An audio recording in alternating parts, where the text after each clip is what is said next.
Welcome back to Movie Recaps. Today I will show you a drama, thriller film from 2011, titled Margin Call.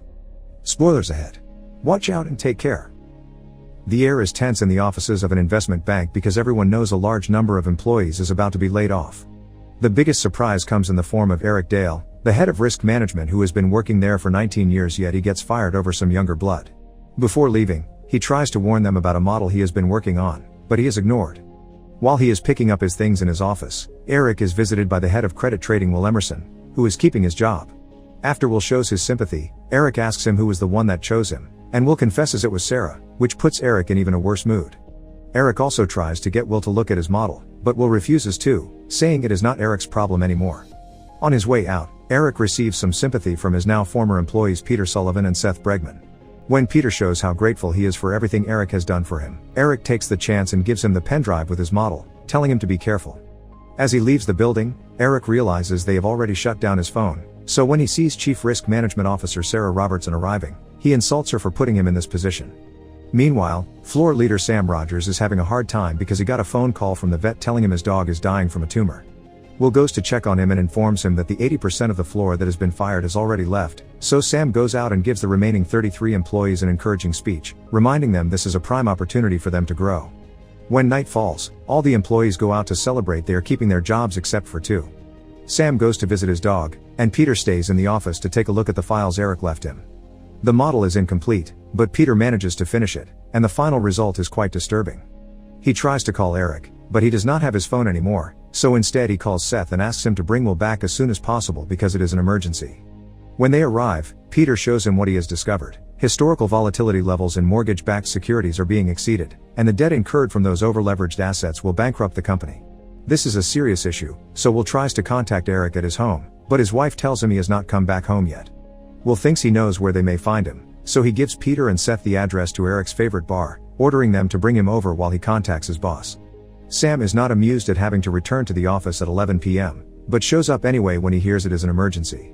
He is shocked to see the numbers on the screen that predict a dark future for the company and asks Will to make Peter come back immediately. All this while, Peter and Seth have been at a bar drinking and watching dancers since they gave up quickly on trying to find Eric. They go back to the office as soon as Will calls them and they are taken to an emergency meeting with Sarah, division head Jared Cohen and other senior executives. After checking Peter's credentials to know if his knowledge is trustworthy, Sarah informs Jared that while they will begin a thorough double check of the files, she already can tell the information is accurate. Panicking at 2 a.m., Jared asks Sam how long it would take his people to clear everything from their books. Sam says it would take them weeks, but regardless of time, it is a bad idea because it would end the company's reputation. Sarah cuts in as well, explaining it would also take her a long time to calculate the value of these assets. The higher-ups are entering a complicated argument, so Will, Peter, and Seth are asked to leave the room.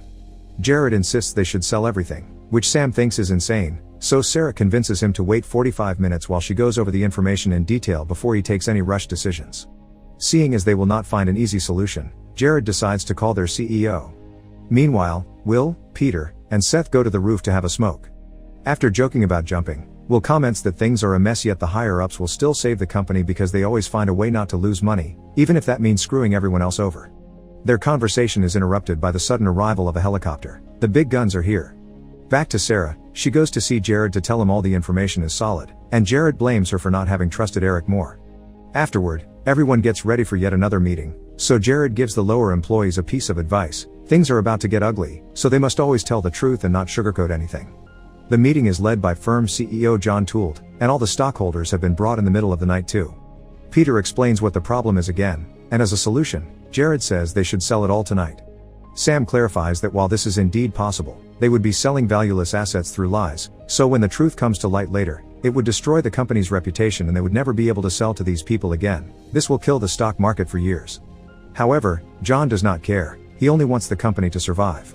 Since it is 5 a.m., he gives everyone an hour to rest and locate Eric before they fully begin working on their plan. Afterward, John has a talk in private with Sam to ask him for his support, but Sam is still hesitant. Jared and Sarah have a chat too, and Sarah warns him not to screw her over with whatever strategy Jared chooses or she will bring him down with her. Eric's wife calls the company to tell them her husband has finally come home, but he does not want to talk to them.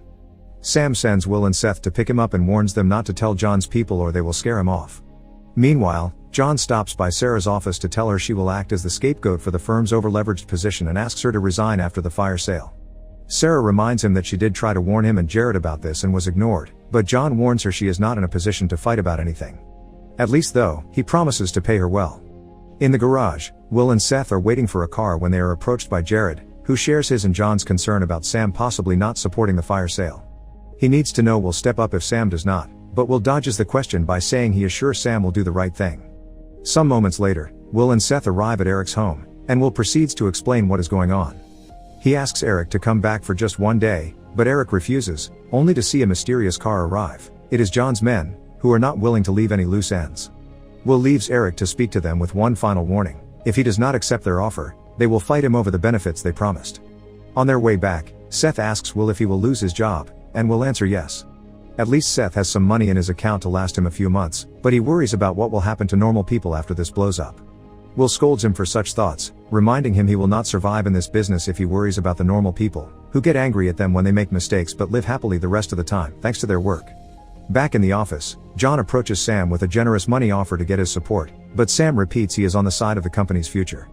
Afterward, Sam is approached by Peter, who also wants to know if he will be fired. Sam says he probably will, but he will lose his job too, because nobody will be safe after this mess. Peter also wonders if this is the right thing to do, but neither of them knows for whom. Meanwhile, Seth is crying in the bathroom because he is worried about his future. Jared enters the bathroom too, but when Seth shares his concerns, Jared does not show any care. Afraid of losing all his benefits, including his health care, Eric ends up accepting to return to the company for a day. He meets with Sarah, who apologizes for everything and clarifies she did pass Eric's warning to Jared and John weeks ago, but she was ignored. A few moments later, it is time to get the plan rolling. Under Jared's vigilant gaze, Sam talks to his team and tells them they must sell everything before the day ends. As they can imagine, this means they will lose their jobs and possibly ruin their careers, so to keep them incentivized, the company will pay them a $1.4 million bonus for selling 93% of their individual assets. If the floor as a whole sells 93% of the entire thing, then that is an additional $1.3 million apiece. Sam also apologizes for everything, reminding them that this is unique for even someone like him, who has been working in this firm for 34 years, swearing he is proud of everyone in his team and that their talents have been used for the greater good. The traders immediately jump into action, selling to anyone that will give them the time of the day. Eventually, their counterparties become suspicious of such a sudden sale, so the firm begins selling with a heavy loss, but at least they are able to get rid of most of the bad assets. Jared goes to see Sam to congratulate him on a well-done job and inform him he must begin sending people home right now. He also tells him that, thanks to having backed up the sale, he will not be losing his job, since the higher-ups are happy with the result.